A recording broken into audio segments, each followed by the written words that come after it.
Welcome back to the channel, dear friends. Today, we are going to delve deep into one of the most mind-expanding yet profoundly insightful concepts in Buddhism, a phrase that echoes through the halls of modern philosophy. With the arising of one thought, the movements of 10 lifetimes unfold. At first glance, it might sound like a cryptic expression, but within it lies a treasure trove of spiritual and psychological truth. This video will challenge how you see your thoughts, your identity, and even the nature of reality itself. Have you ever considered that what you believe to be reality might just be a carefully crafted illusion? Have you ever wondered why a single thought can change your entire state of being from calm to chaos, from joy to sorrow? Today, we'll unpack the layers of meaning behind the ancient teaching. What is real is nothingness when viewed from truth. What is existent is conventional when viewed from society. One thought arises, and the distinctions of 10 lifetimes appear. Let's start by unraveling what it truly means to say truth is nothingness. In Buddhist metaphysics, this refers to the concept of a tathata, or suchness, a reality beyond birth and death, beyond appearance and essence. When you really see things as they are, you begin to realize that nothing ever truly arises, and nothing ever truly perishes. What you experience as form and event is merely the mind's projection. What you call truth is often a product of ignorance and habitual thought. And yet, we do live in a world of interactions, responsibilities, and narratives.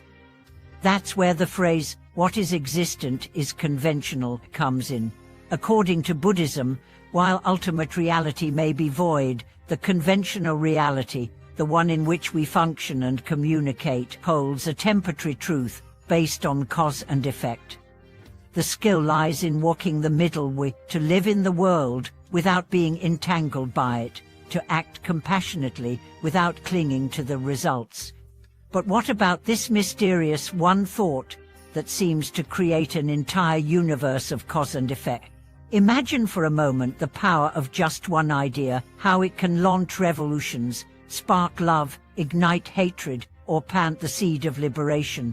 In Buddhist understanding, a single thought doesn't just vanish, it ripples through the continuum of consciousness, influencing the past, present, and future.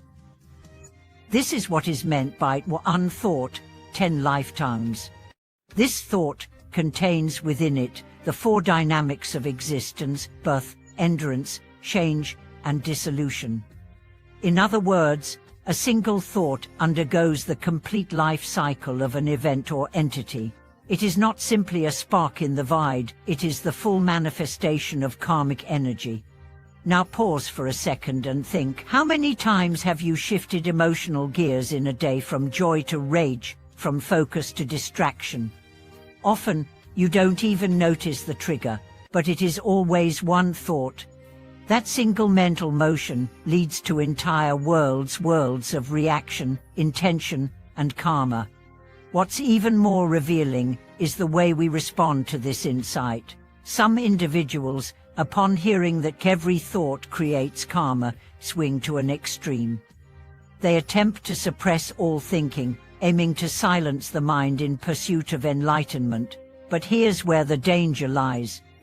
The Buddhist tradition warns against nihilistic views, likening them to trying to find a rabbit with horns or a turtle with fur, fantastical impossibilities.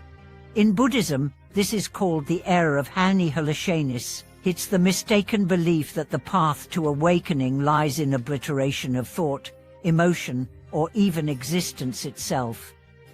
The Buddha taught that awakening isn't about eradicating the mind, but about seeing through it, dwelling in awareness, without becoming entangled in the contents of awareness. The idea isn't to stop thoughts, but to cease being controlled by them. Enlightenment is not thoughtlessness, it is clarity within thought. You can still function in society, still respond to life, but without the weight of clinging, without the veil of delusion.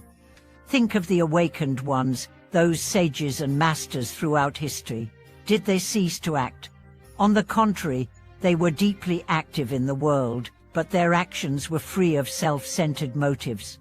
Their compassion came not from attachment, but from boundless insight. To understand this path, we must become aware of our own patterns of mental activity. We must observe how quickly we identify with every passing thought, how we cling to praise and fear blame, how we leap from hope to despair, all based on inner narratives that arise and vanish like clouds. Let me tell you a story, one you might find familiar.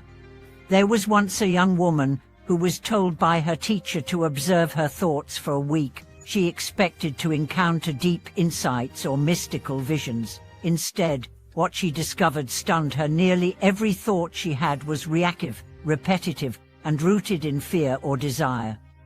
She realized how little control she actually had over the thinking she once believed defined her.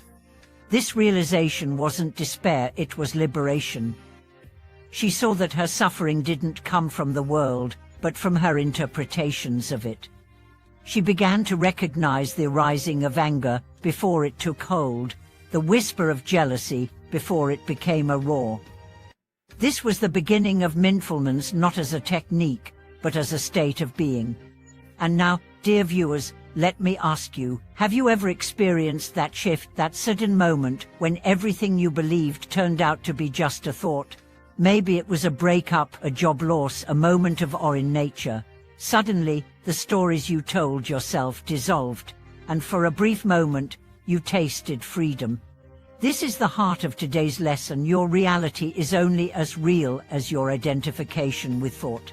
If you can see a thought arise and let it pass, you're free. If you grab onto it, you're trapped. But even that trap is a temporary illusion, awaiting only your awareness to dissolve it. Remember, you are not your thoughts.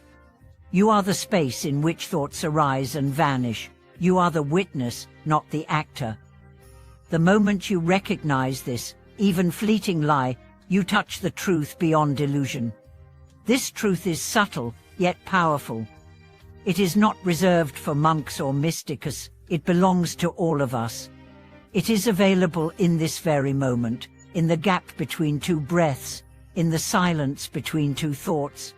So here's my invitation to you. The next time you feel overwhelmed, pause, ask yourself, what thought just arose? What emotion is this feeding? And then, just observe. Don't resist, don't engage, just notice. This is the beginning of true insight. And now, as we come to the close of today's journey, let me share a personal reflection. There were times in my life when I felt utterly consumed by thoughts, worries about the future, regrets about the past.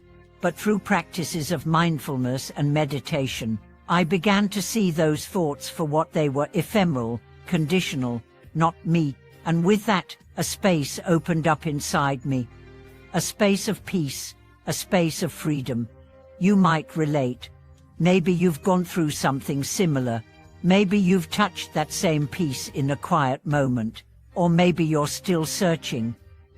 Wherever you are, know this, the path is already beneath your feet. You don't have to find it. You just have to stop running from it. So let's continue this journey together. Let's keep questioning, keep exploring, keep observing. If today's video spoke to something in your heart, please share your thoughts in the comments. Have you ever had an experience where one thought changed everything? I'd love to hear about it. And if you found value in this content, please don't forget to like the video, subscribe to the channel, and ring that notification bell so you won't miss our next deep dive into the wisdom of the ancients. Thank you for watching this video. See you next time.